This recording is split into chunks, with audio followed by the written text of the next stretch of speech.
Trapper is a very interesting killer in Dead by Daylight, and that he may have the most potential to snowball among all other killers, though he may not always get the chance to achieve that. In the last Trapper guide, I discussed the general function of the killer, general good places to place traps, his teachable perks, my build recommendations, and the basics of how to play against him as Survivor, linked to that guide in the description.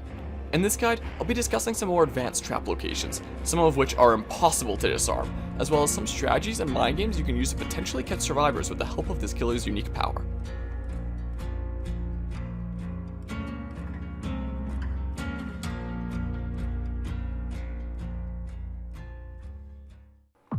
Let's hop right into it with some of the strongest possible traps in the game.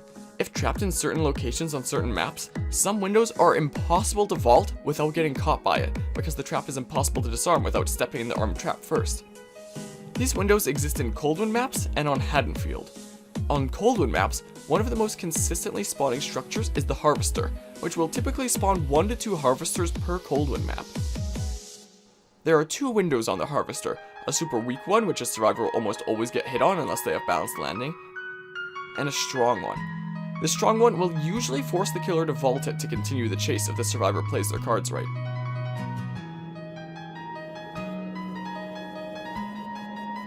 As Trapper, however, you can take the Harvester out of commission for good by placing a trap on the hay bale on the other side of the strong window.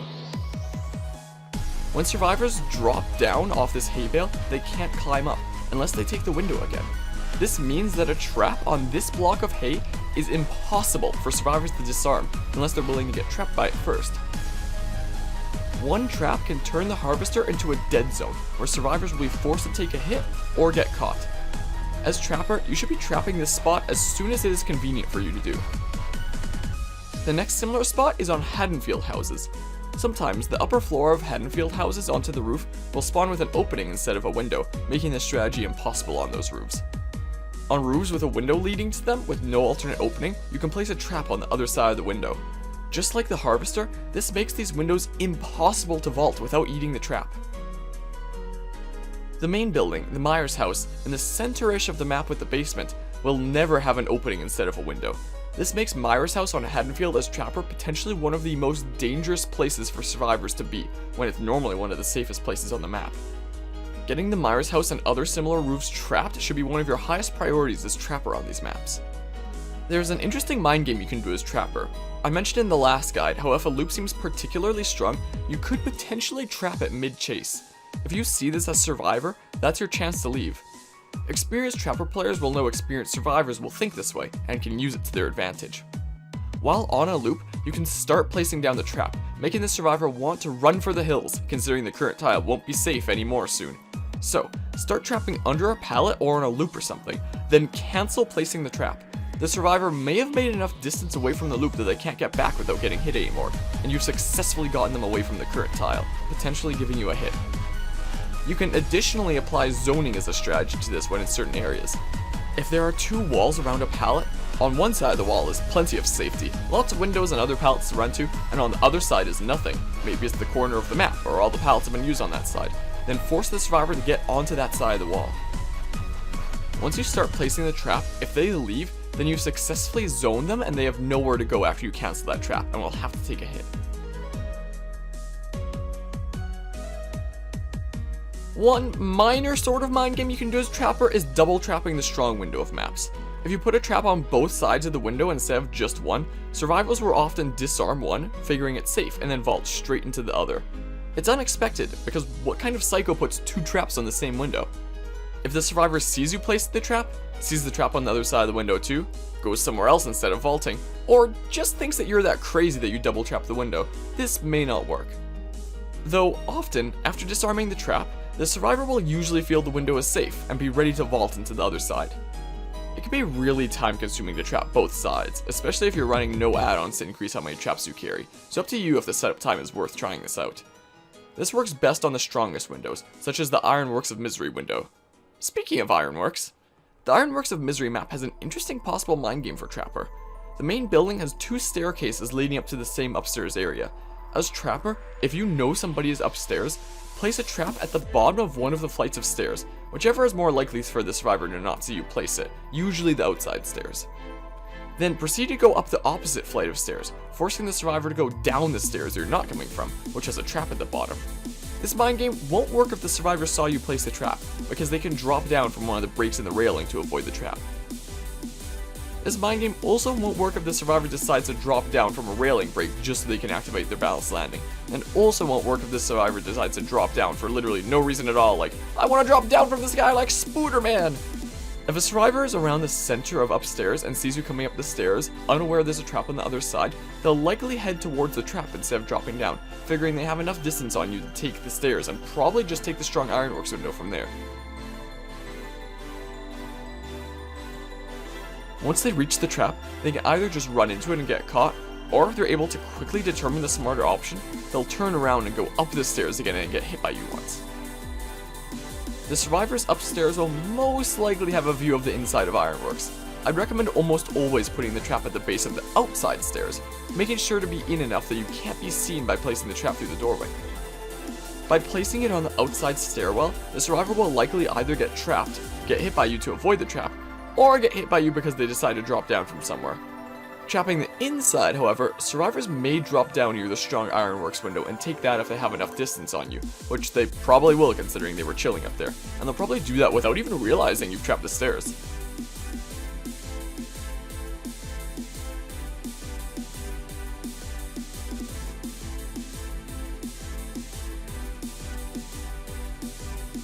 This is the kind of mind game you rarely get to use, considering it's one map only, and you have to know somebody is upstairs.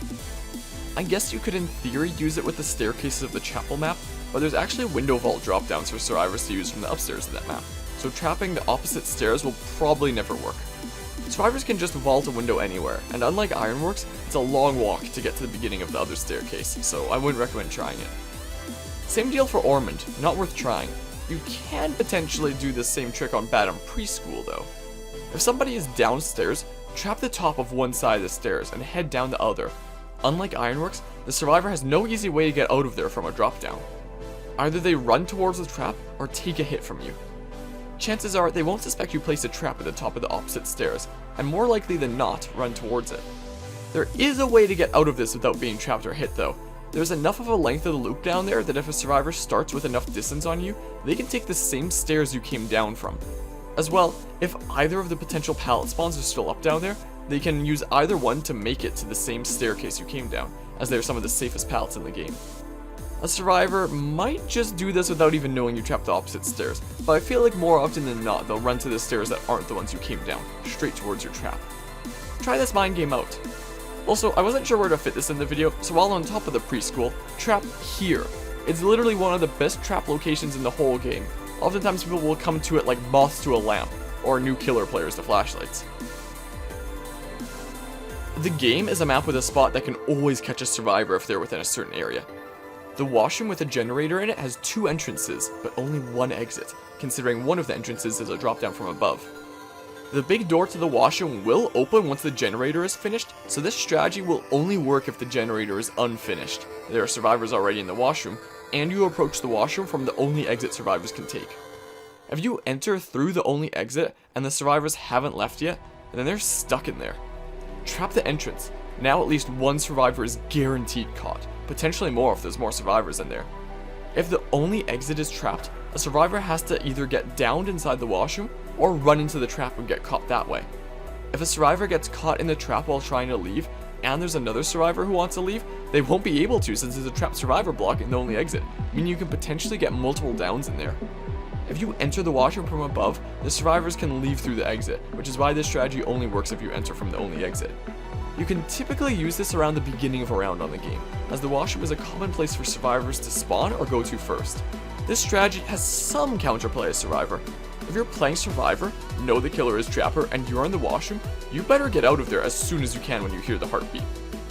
If the killer catches you off guard and does manage to trap you in the room, the best thing you can do is hop into a locker. If the killer grabs you out of a locker, he has to drop you, grab his trap that he trapped the only exit with, then pick you up again. This might be the help your wiggle bar needs to escape before you get hooked, or the extra time needed for your teammates to position themselves for pallet saves over the basement. There are some more maps you can apply the same strategy. It's also applicable in the garage and Gas Heaven, for example.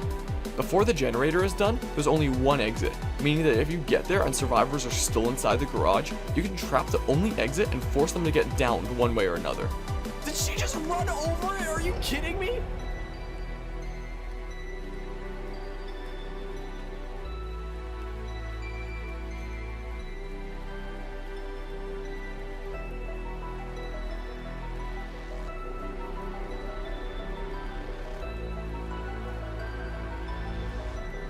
As well, you can use it if somebody is working on the generator in the upstairs of the house in the Thompson house map. This may be the easiest map to use this on, since survivors will usually not be able to get down from upstairs before you come up. Get to the top of the stairs and trap the top of the stairs, blocking the only escape route and getting a free down.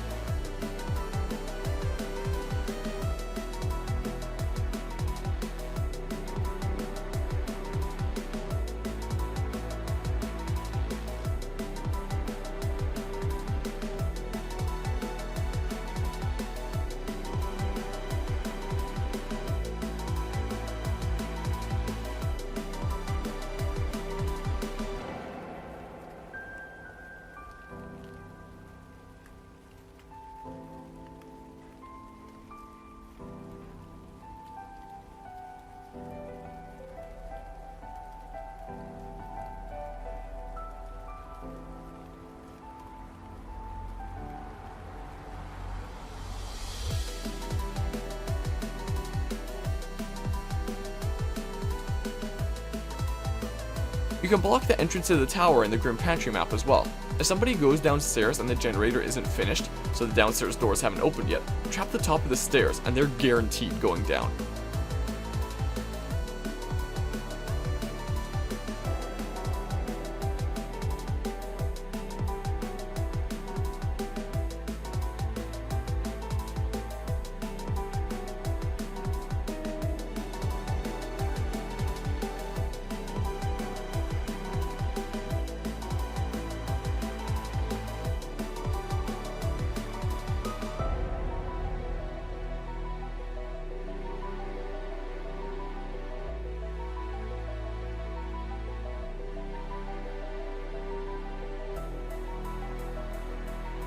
You can in theory use this strategy in any dead end, like one of the halls with a locker in it in the disturbed ward, but how often is someone going to go down that?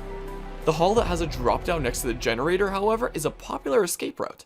As Trapper, you can trap the end of that hall before going after survivors you hear upstairs, forcing anybody who uses that route to get downed, but that'll only work if the survivors upstairs don't figure out what you did when they heard a trap being placed.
Pretty much any area with one exit you can trap, you can force it down, but it works best in the game's washroom, Gas Heaven's garage, Thompson house upstairs, and the Grim Pantry tower. That's pretty much all the advanced tech I've figured out for the Trapper. I hope you were able to learn something new.